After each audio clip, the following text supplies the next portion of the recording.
Hello, everyone, and welcome to enVision Together, going to our next level best. I am so pleased to have you meet a young man who is going to share with us a lot about um, turning trauma into inspiration, and he's going to do it in his own way. He's also going to introduce himself in his own way. His name is Robert B. Foster, and we'll have him go ahead and share with us more about who he is in his own way. Thank you. Hey, thank you very much for having me. And there's nothing better than being 50 years old and being called young man. Well, you look young. Thank you. Appreciate that. Of course. Yeah, so my background starts with like who I am at my core. I'm a competitor. So I tell people I look at everything that happens to me in life as a challenge. Hmm. So whenever struggles come, I'm prepared for it. It's like I don't let them consume me. And I think a lot of people struggle with that.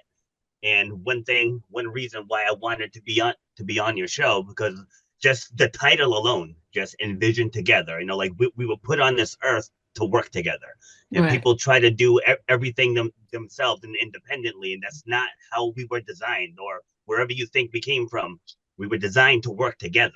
And so I'm just I on a mission to help people overcome self-doubt. I love that. We are aligned there. But I'm going to push you a little bit with this first question. Okay. We want to know more about who you are. So, this is a question where I'd like to know, maybe even a little bit about your upbringing. Where were you raised? What was your childhood like? Do you tell us about your family? Let us get grounded in who you are as a person, and then we'll move to what you do. And I'm excited to hear about what you do because I even love your phrase, get shut up and grind. So, but before we get there, who are you? Yeah, so I was born in Queens, New York, but I Mhm. was raised in rural Rhode Island, Charlestown, Rhode Island. We're by the ocean, and I'm the youngest of seven siblings, Hmm. and we were all athletes, and I am the baby. So, Okay. like we were all pretty solid athletes, but I was the black sheep of the family because I hit puberty late. So Hmm. to put it in perspective, as a freshman in high school, I was 5'4", 88 pounds. I was tiny, Okay. right? I was tiny. So Mhm. like my brothers were over 6 foot tall, muscular. One of my sisters is tall. Just and I'm like, here I am. I'm the ugly duckling. It's like, where Aw. where is my genetic gifts? you know. So Aw. so And you I placed wanted all that in size. yeah. Okay. Yeah, I mean that's where it started. It started there because watching them get their names in the paper and getting the Mm. trophies, ribbons, medals, Mm. and I was so and so's little brother for like a decade, and I hated it. Because they were all doing all these great things. I'm like, oh, it's Monique's little brother. Oh, it's Richard's little brother. I'm like, my name is Rob.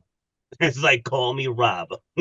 And so that just drove me to Mhm. want to just get out of that shadow. It's like Okay. have a good relationship with Mhm. all my siblings. Like it wasn't like a negative type of envy, but I was definitely envious. I was like, I want that shine for me, I and certainly then understand that. While I understand it, I experienced it differently. It's two of us. I had only one sibling, an older brother, and I was known as Kevin May's sister, but I loved it because it meant protection. It meant people were going to leave me alone. He's this big football player and ASB president, and back in that day, people used to do a lot of jokes, and we in our area called it crumbing. And it was your mama's this, your mama's that, and then they talk about your whole family. So everybody was afraid to walk through the center quad of school. But I remember distinctly hearing people say, "You better leave her alone. That's Kevin May's sister." And he was like the best crummer at the school. So in my situation, it saved me, but I can relate to it because years later, I did form my own identity and I became known as Pamela Mashana in my own right. So I mm. get it. Yeah, no, I mean, I definitely had that too. Because like one of my brothers, he was kind of on like a couple screws loose, like big, strong, but he'll fight in a second. Mhm. and people knew that. So in that regard, I definitely had that protection. Mhm. Like they knew if you mess with him, Ralph's gonna come. Uh-huh. So I Exactly. definitely identify with that as well. But one of the turning points for me was again as a freshman, skinny, short. I remember going to track practice because like we were all big into track and field, and like my sister was one of the best high jumpers in the state, and my brother Mhm. would walk around with T-shirts with his like triple jump records and everything on him, and I had a little notepad. I'm breaking all these Mhm. records, like I'm breaking all of them. Mhm. So I go in to see my coach, and I asked him for the record book, and he gave me one of those up and down looks, like why Mhm. why do you want the record book? And I said, because I'm going to break the high jump record. Mhm. And again, he looks me up and down and he says, you don't have what it takes to be a high jumper. He's like, why don't you Aw. try hurdling?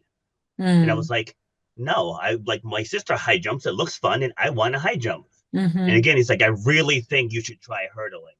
Mm. I was like, no. And so Mhm.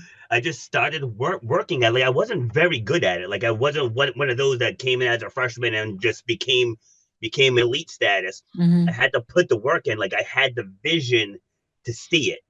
So your That's what pain I point in life was people underestimating what your potential. yes. Mhm. Yes. And that became and it's not even coming from a place of proving somebody wrong. I Mhm. just want to make my vision come to life, like Mhm. what I see. So I'm not coming at it from a negative angle. So I just really vision myself breaking this record, and I hadn't Mhm. even hit my growth spurt yet. Mhm. So it was sophomore year. I was a little bit taller. I think I was like 5'7". I want to say, and then between sophomore and junior year, I shot up 6 inches. So that Wow. so that helped. So that definitely helped turn things Wow. around. Yep. So And when then you say junior late year, bloomer, it really was just late. You were yeah, gonna shoot up there with the rest of them. yep. And so Wow. junior year, I tied the record, and then senior year, I broke the record.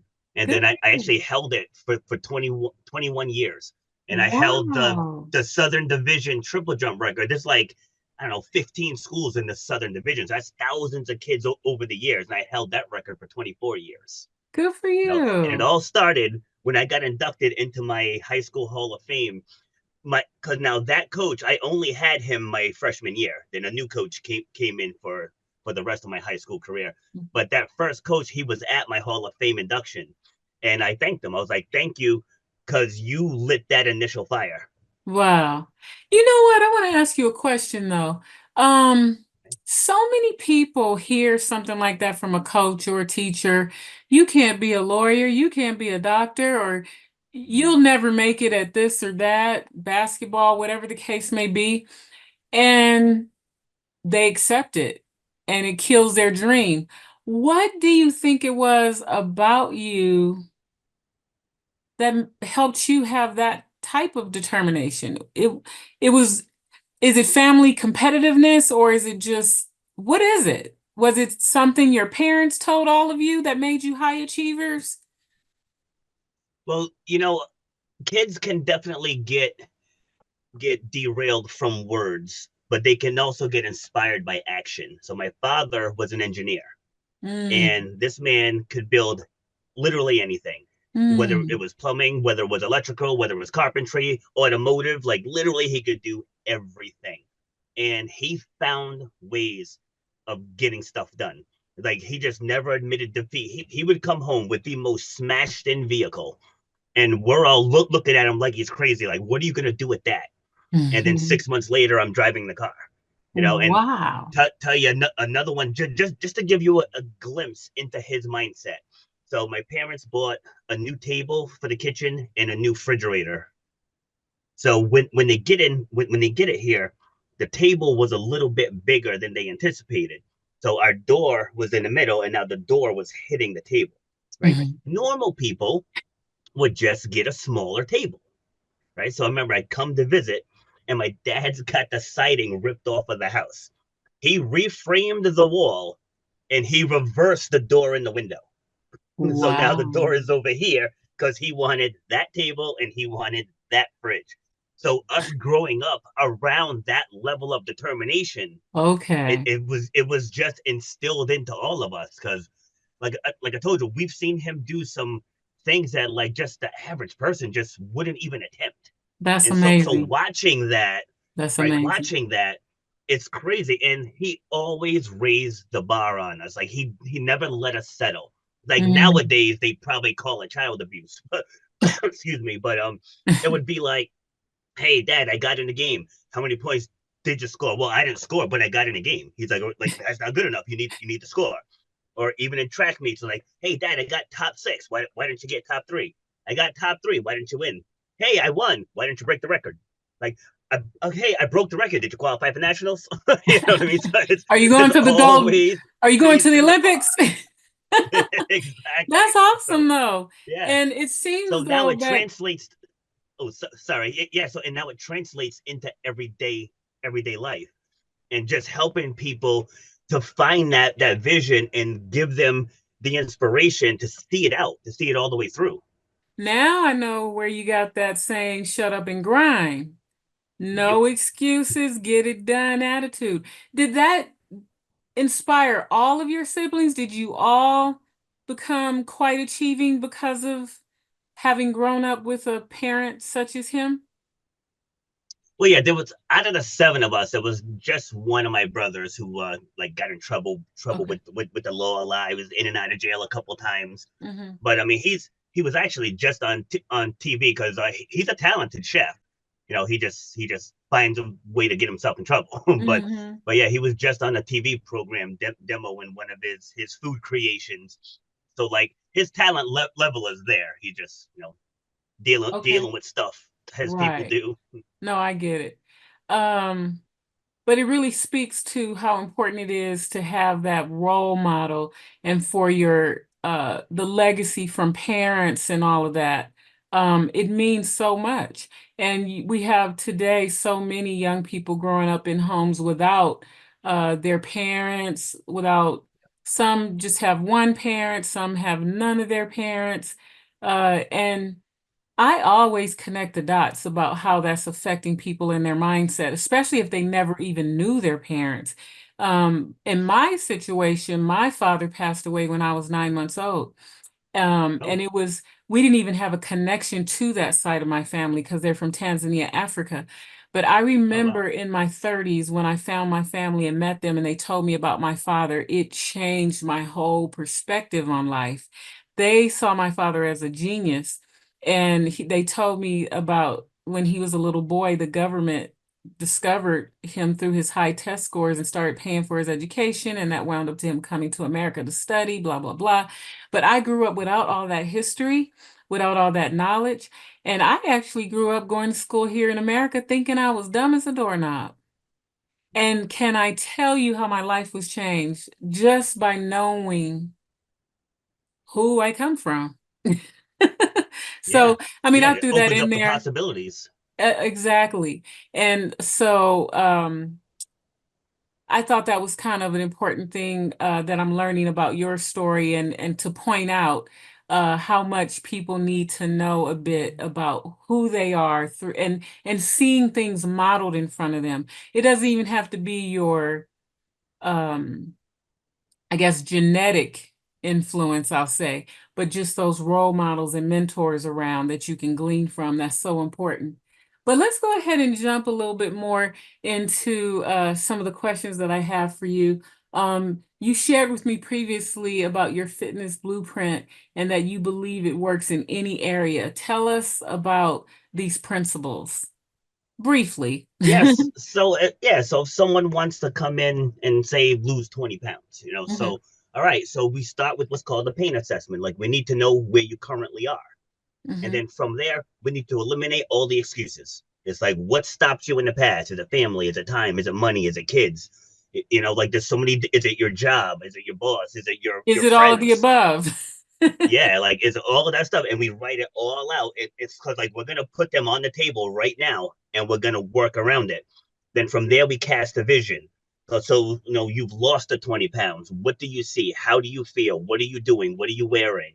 Right. So we cast Mm. a vision. So Mhm. vision first. Then we set goals, you know, Mhm. short-term goals, long-term goals. From there, we assess the inner circle. Like, you have toxic people in your life that can derail you and try Mhm. to clip your wings. And Mhm. then from there, we write the action plan so we can implement that we can implement to reach our goals and bring the vision to life. And then the last step is perseverance. And Wow. so no matter what people do, like if you want to start a podcast, you can use that, say, oh, okay, what's your current situation? What do you want to talk about? Who Mhm. is your audience? Mhm. Is, again, who in your circle is the naysayer? It's like, who's gonna listen to you? You have nothing interesting to talk about, and Mhm. and you got to be able to block out that noise. And that's why vision is so strong, because when you can see it and you can feel it, you can now believe it. Mhm. And then once you believe it, you become bulletproof. I wish I had your blueprint print when I started my podcast. I had uh I had some naysayers that, I wrestled through it a little differently. I didn't quite anticipate it the way I experienced it. I knew I was kind of afraid that people wouldn't find value in it and all that kind of stuff, but Mm, I wasn't prepared for the people in my circle to be that. mm. Yeah. So, Yeah, uh, those are usually the first ones that try to derail, because, again, because they don't believe they can do it. Like, that's mhm. one thing that shifted for me.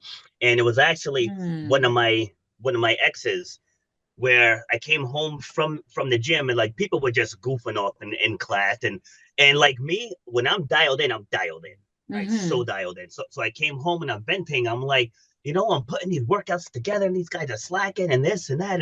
And she grabbed my hand. She's like, babe, like, you have to remember, not everyone thinks like you.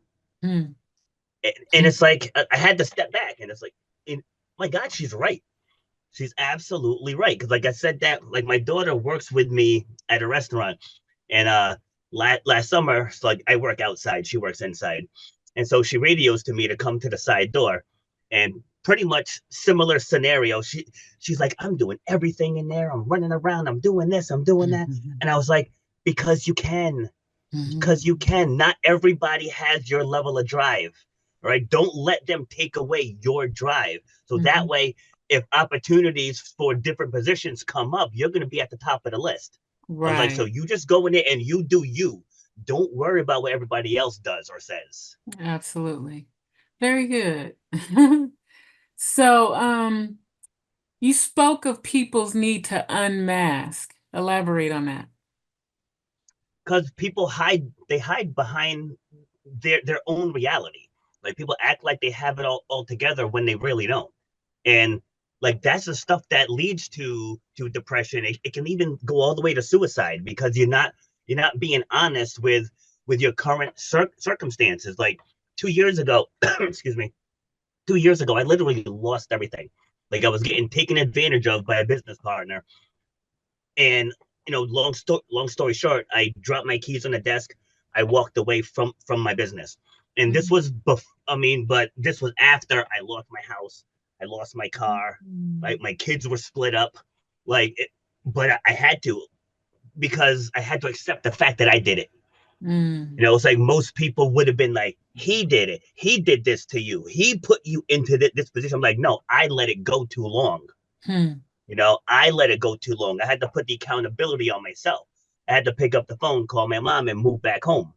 Right. And I Wow. get on these public platforms and I talk about it because that's my current reality. But Mhm. what am I doing while I'm here? Right. I restarted my podcast. I started coaching. I'm managing a gym.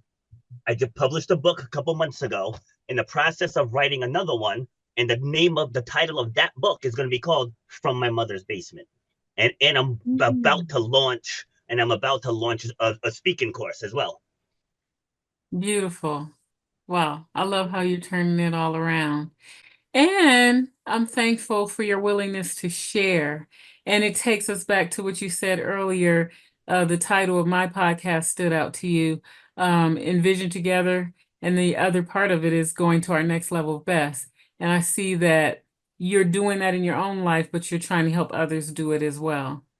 Um, Yes. and you're doing that in multifaceted ways through um, your books and podcasts and all of these great things. So, good for you. What does it mean to turn past pain into present power, and how can others apply this to their lives?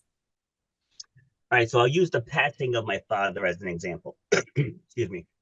So he passed away in November of 2019, which was actually good because if he lived into 2020, life would have been hell for him at the end. So, Mm, we had a good ending for him.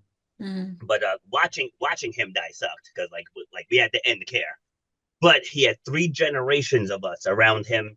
They unsedated him enough so he could hear us. So we all got to tell him we love him, give him a hug. My mom sang a song to him, and then we watched him pass on.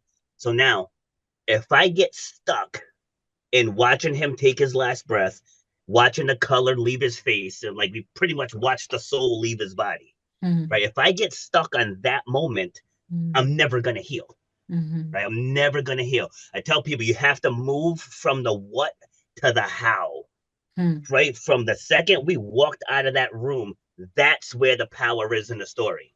mm, Right, it's at that point, like if you're in an abusive relationship, yes, that's awful, right? Nobody should have to go through that, but you can't get stuck on that. When you decided to break free, that's where the power is. How did you mhm, get up every day?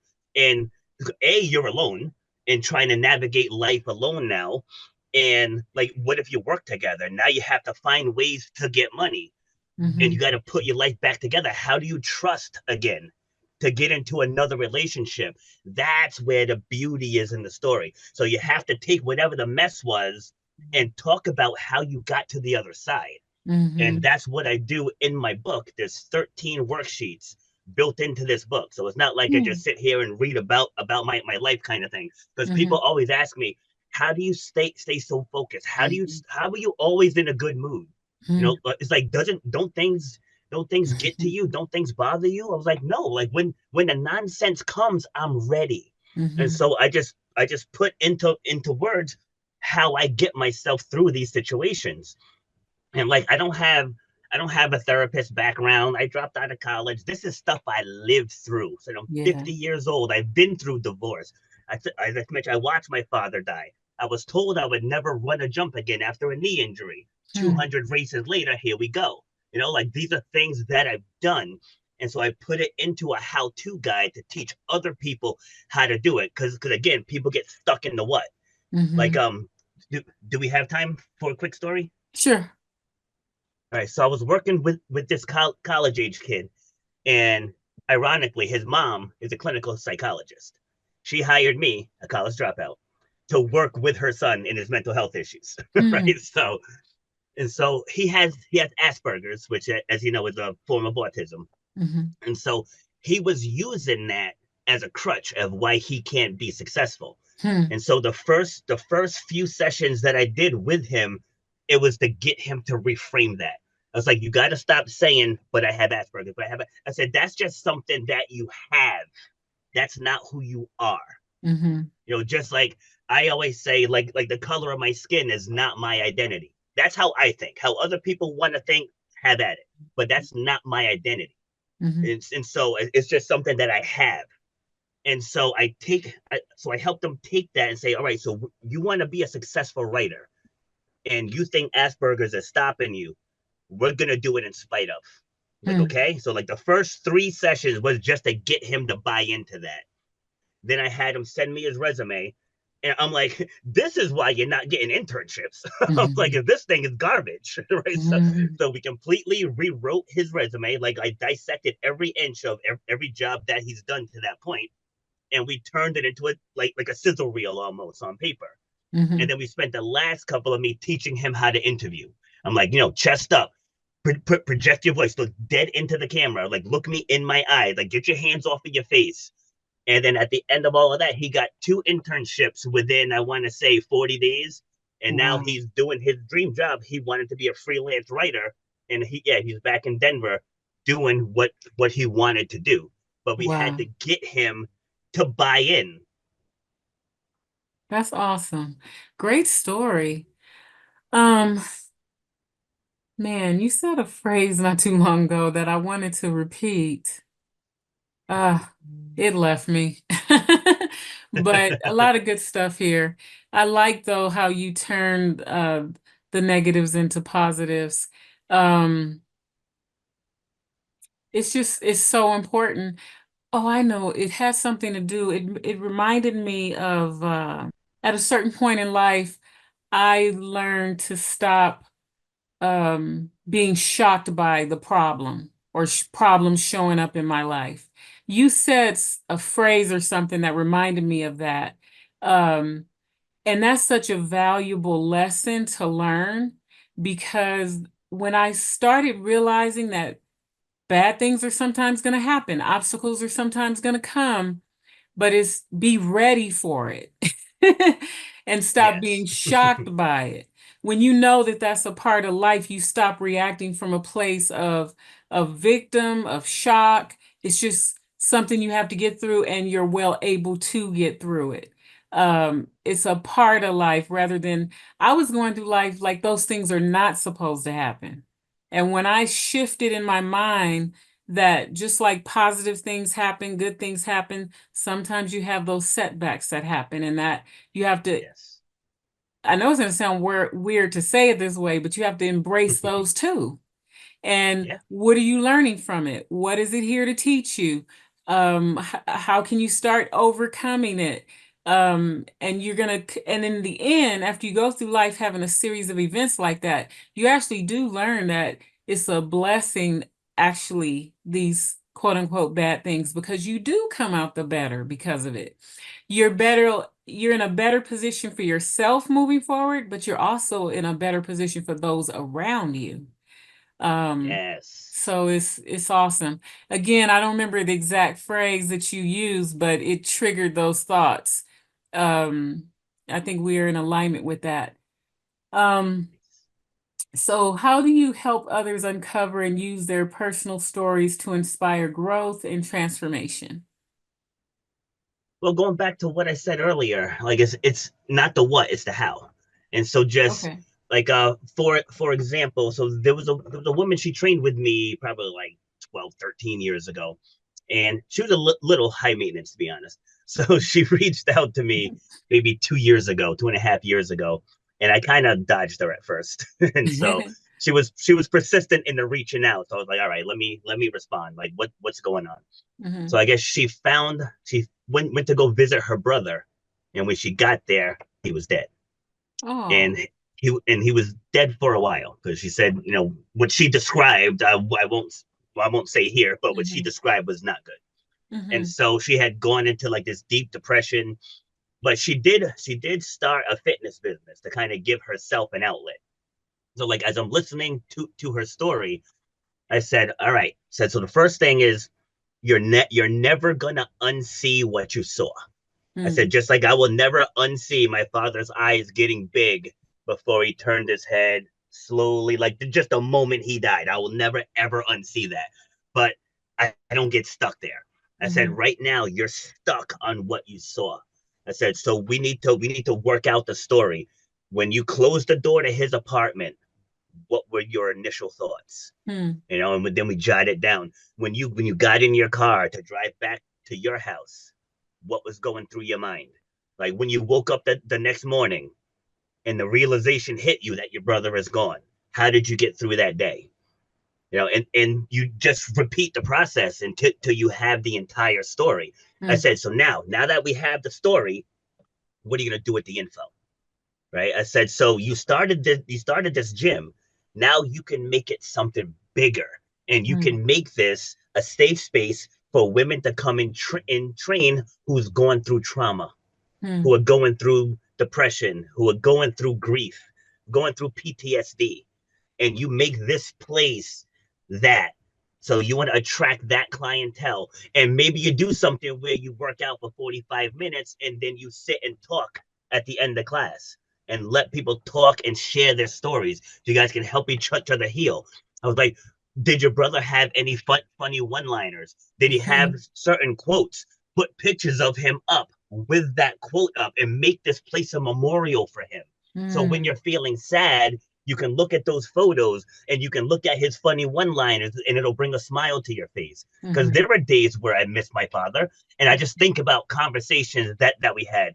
Think about him yelling at me during my track meet, and me yell back at him to leave me alone, or being outside. We had to shoot 100 free throws before we could come in for lunch, things like that. And you just remember those good moments because we have to realize death is a part of life. Like it's gonna hit all of us. So like when we were all at the hospital and some of my siblings and my nieces and nephews are like, why is this happening? Like, guys, it's gonna happen to all of us. It's right now, it's dad's turn. Hmm. Like just me accepting that as because I probably accepted it more so. Obviously, it was tough for my mom. They were together 53 years, Mm, so going through somebody for that long, it took her yeah. time to work through it. But I started preparing for it probably 6 months before he passed. Mm, But again, it's like, but that's how you do it. But people don't want to revisit the pain. yeah. That's the problem. So they just keep it suppressed. But you have to revisit it, feel what you feel, but then you got to write out the how you got through it, and then Mhm. that's where the beauty in the story really is. Nice. Okay. Well, we are coming to the close of our episode together. It's been a great conversation. You're full of lots of wisdom, and I can tell that it's Thank gained you. by experience. And while people have college degrees and all that, um, it's good. I have college degrees, but I got to tell you, it's something about what the old people call bought sense. I love that. That Yeah, really. I've interviewed countless therapists, clinical psychologists, psychotherapists, and they all think that I have a background in it. I'm like, no, Mhm. I've just been alive 50 years and I've been through stuff. And you and and you paid and I got through attention it and you all. learned. Because a lot of people Yes. have been through stuff, but they didn't let the stuff teach them the lessons that were there, Yes. or fully. And I don't know if we ever fully learn everything from a situation, but I think we Mm, constantly evolve. There are things that I've been learning from since youth. I'll think about it today, and there's another lesson still there, yep. just across my life. So I think the learning never stops. But when you pay attention that there's lessons in life that we're supposed to learn, I think that's where the growth comes from. Agreed. Being mindful and aware and flipping the situations around from again being a victim to what gold is in this. But again, it's been a delightful conversation, but I have this question that I ask every guest, and it's Mhm. just suppose, I just told you how wise you are. You shared a lot of experiences from your life, but let's just suppose the audience forgets everything you and I just shared together. What's the one thing you really want them to hold on to? Because it's like it's life changing, it's a game changer. If you are stuck in a rut, right, and a lot of people are, I think self-doubt is one of the number one killers of dreams. Hmm, If you like, if you're in a job, maybe you're making money, maybe you're successful, but you're unfulfilled, hmm, right? Find that thing. It's already in your subconscious mind. It's already there. Like I hmm. spent 20 years in the restaurant industry, but I knew I wanted to do something fitness or sports related. But I just ended up making money, started having kids and all this other stuff. And Yep. like I wanted the security of the paycheck every Friday. But inside I was slowly dying.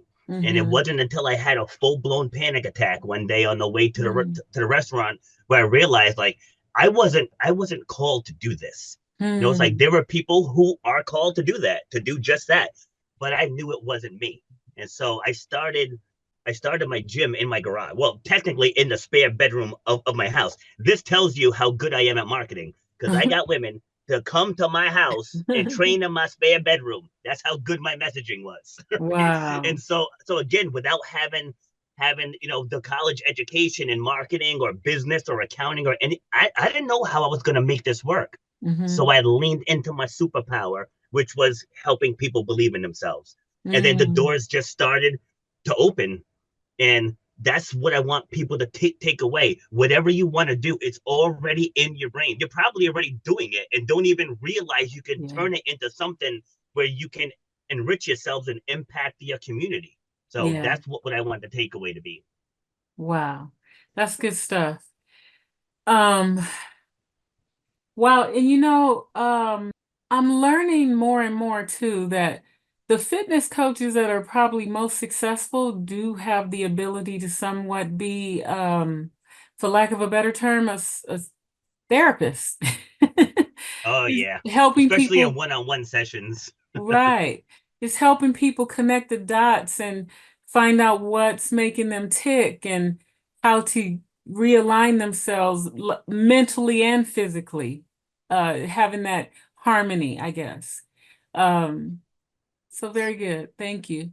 And then my last Okay. question for each guest is always, what do you want to tell the audience that maybe you haven't already shared? Even how to get in touch with you and to get your services, your books. Give us all that information. So even all this amount of time we've been talking, I didn't even talk about one of my main stories, like how Shut Up Hmm. and Grind came to be.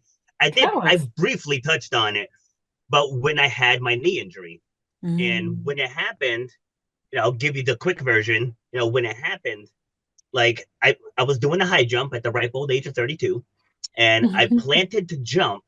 I saw light, and then when I came to, my kneecap was about 4 inches to the side, like about that far. And I was Oh, like, it's not good. Right? It's not good at all. wow. And so like I had my knee, I mean my hands over my knee like this. So the athletic trainer comes running over, and I was like, I had my girlfriend call for an ambulance already. She's like, oh, you probably won't need an ambulance until I moved my hands. And then she's like, oh my God. She's like, how are you not screaming in pain?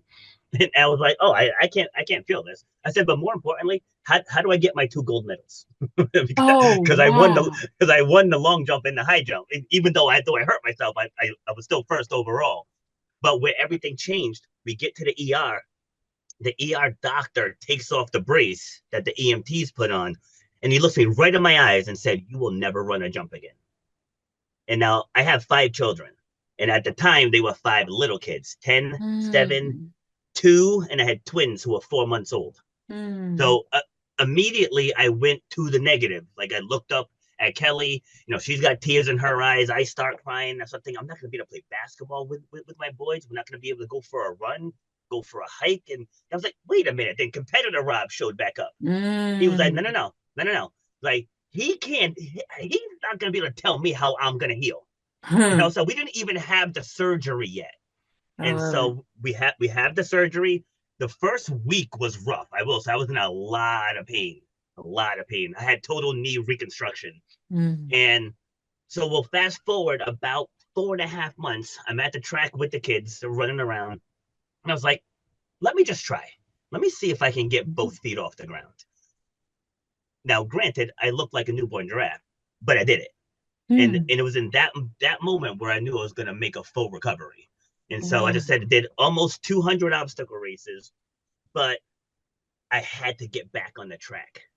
I said Mm. that's where you're going to complete the comeback. Like if I don't do that, then the injury still wins. Even though I've done all this other stuff, I'm playing basketball again, I can run again, and I'm doing these obstacle races. So Mhm. 20, well, in that time frame too, I donated a kidney to my sister. So right as I was getting my knee strength back, I get my abdomen cut open, but for that. You're So amazing. right, so right when that happened, I was like, all right, I want to do an obstacle race. It was like 5.5 months later. The surgeon's like, that's not a good idea. I said, just sit back and watch. Right. And so I ended Mm. up getting myself ready in time for that meet. So anyway, but I was afraid to get back on the track. Mm. And so finally in 2016, now that I'm an organ donor, I can compete in the transplant games, which is like an Olympic style competition for living donors, recipients, and the deceased donor families. Mhm. Yeah, so like, all right, I said, all right, so I'll pick that event to come back and just compete. I had no expectations. I just wanted to just go, jump, and be done because I definitely didn't want to re-rupture it. But Right. I actually ended up winning the high jump. And I Wow. actually have 16 gold medals. I'm actually undefeated in the high jump since I haven't jumped since 2023. But still, yeah, I have 16 gold medals and 22 medals overall. That is I know that was awesome. supposed to be a quick story. I'm sorry. No, that's awesome. Yeah, Very but that's good. how Shut Up and Grind was born. Like, cause defying those odds, I was like, I want to help other people get Hmm. that level of belief that no matter what Hmm. you go through, you can come out on top. If that vision is strong, if your drive is there, and you can persevere with the best of them, you can make anything I happen. I like how you shared that your thought process went from I'm never going to be able to run and jump with my kids to wait a minute. This person is going to define me. And we all have to have those moments because it's not realistic to say that the thought may not come, the negative thought may not come. It's just what do you do with it? How quickly do you do something with it? And Yes, again, having that mindset, the ability to shift. And I think that's what we're doing today by sharing your story and me sharing a little bit of my story during this interview too. We're helping people see real everyday people who are choosing to shift the mindset when it looks bad and shut up and grind. yes, Get it done. absolutely, Acknowledge your pain, acknowledge the real situations, but don't park there. Don't live there. Don't let that be yes, your reality. We have a choice. And a lot of times we forget that we have these choices and these possibilities. So tell us more. absolutely. How can people get your book? How can they get your services? So the book has the same title, Shut Up and Grind, and you can find it shutupandgrindbook.com. Very easy. And then people can get in touch with me on social. So Facebook, I'm the most active on. So you can go at Robert B. Foster there, or my personal profile is at R Foster 74. Okay. Okay. And well, thanks so much. I'm really Pleasure. glad that we had an opportunity to do this together, put Yes, out me an too. episode together that I know I feel very confident will be a help to my audience. And I really, really hope that they are inspired to get your book and to look you up and engage with you. Um, I think you have a wonderfully powerful and positive energy and spirit. So I hope Thank you. people really look you up. Thanks so much for being a guest on my show. Thank you. Thanks for having me. This was Of great. course. Mhm.